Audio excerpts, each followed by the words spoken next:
Christian, an interesting session, but a good sesh is the words of Yuki. How would you judge that one? Look, I think, it was certainly a good start for Yuki, settling into the car pretty well. Obviously, quite a different feel, probably to what he's used to. But I thought he settled in. He gave very good feedback. And now, both drivers working away to improve the car for the next session. Christian, did you make a mistake in the first place not putting Yuki in instead of Liam? I think, as I said previously to Craig, that with hindsight, I think we just asked too much too soon from Liam, and we've got a lot of work to do with the car, and unfortunately, I think that it's sometimes you've got to be cruel to be kind, but we've not. He's not out of Formula One. He's gone back to the racing bulls. We still believe in him as a talent for the future, and making use of Yuki's experience will hopefully enable the engineers to make faster progress with the car. Well, that's got to be some seriously promising stuff, though, from Yuki. I mean, to have no time in the car pre-season, to come in and just be a 10th off of Max already, looks like great stuff. Some of the splits on the timing did look a little bit like he may have had his engine turned up. Can you confirm if that's the case or not at all? No, they were both identical engine mode. So, I think that's a positive start for Yuki. He knows the circuit very well here. His feedback's very clear, very concise in the car. So, it's just the start of his journey with the team, and plenty to get into. We've been used to Yuki being very ebullient.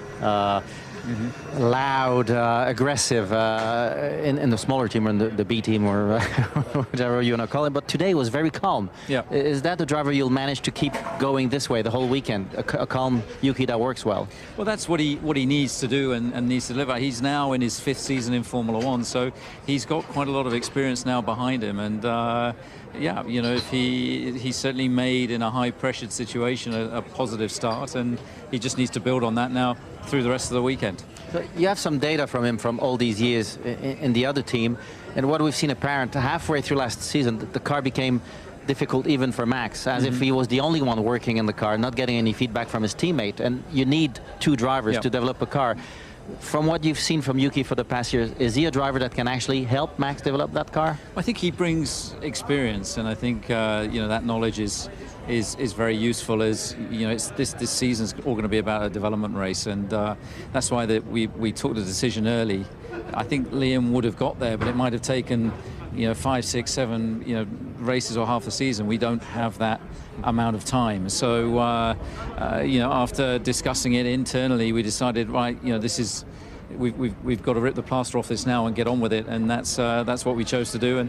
And Yuki's jumped in and done a good job initially. Christian, you have to go back to Daniel Ricciardo to find a teammate that really could on occasion match and beat Max Verstappen. What is it about the second Red Bull, the other side of the garage? What is it?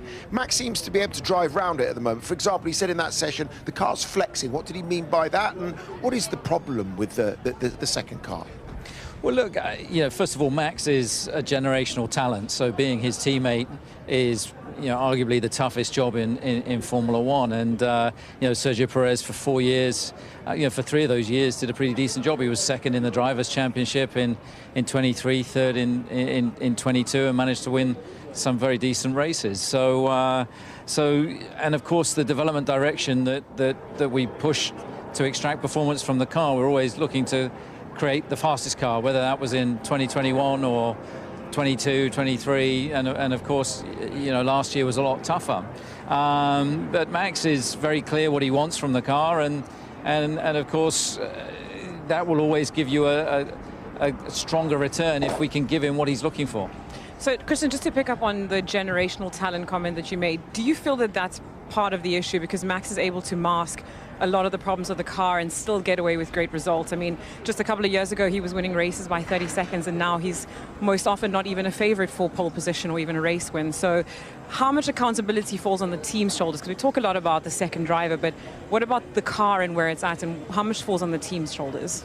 Well, of course, it's always a combination of car and driver, and we know that Max is, he's the reigning 4-time world champion. We know that there's not a better driver, in Formula One, and these things always have to work in harmony. A driver cannot do it on their own. A team cannot do it without a driver. The two things have to come together, and Of course, you have to work hard at it, and you know, as a team, we know we've got performance to find, but it's only as a team collectively that you find that performance. And Max is, you know, he's working hard, very hard behind the scenes, putting in the hours on the sim with the engineers, and you know, a lot of work going in to try and make sure that we can really take the fight to the McLarens this season. Well, to carry on that, it's great to have two drivers that can be quick, develop Absolutely. a car, but if their driving style is miles apart, then it doesn't work. You still need to have similar driving style if you want to keep working in a similar direction. So does Yuki's driving style adapts well to Max's one? Well, I think we have to provide a different setup. There's, you know, Max's ability to extract lap time from the car is unique, and I think that you know, we haven't seen another driver able to do that in the way that Max is able to, and so therefore I think you need to give almost a calmer car, you know, to whoever is the partner driver, to give a more settled and predictable feel. That's not necessarily the quickest car, but it is definitely a more confidence-inspiring car, you know, for whichever driver. Christian, we did think, though, when Yuki came in, he's under no illusions that he is the #2 driver in this team. I wonder if you can get the car a little bit closer to McLaren, who are some way ahead at the moment. Is it advantageous to you to have that solid #1 and 2 combo, as opposed to someone like McLaren and Ferrari, who have two #1 drivers potentially? Well, look, I think our rules of engagement are very clear. You know, Max is the lead driver, and Yuki's job is to support him as best as he can to retain you know, that driver's championship. Now, the performance that he's just put in that last session is exactly where we want him to be up there, able to support, you know, Max. And you know, our advantage, you know, is that we're very clear in that strategy. Of course, McLaren have got two drivers fighting for a championship. They'll be taking points theoretically off each other. You know, Ferrari the same. So in a very tight battle, sometimes you've got to, you know, back your horse. Just a final one on Dr. Marco's comments about, actually it was Adrian Newey, when he was at the team, that had the red flag up for Yuki. Is there any truth in those?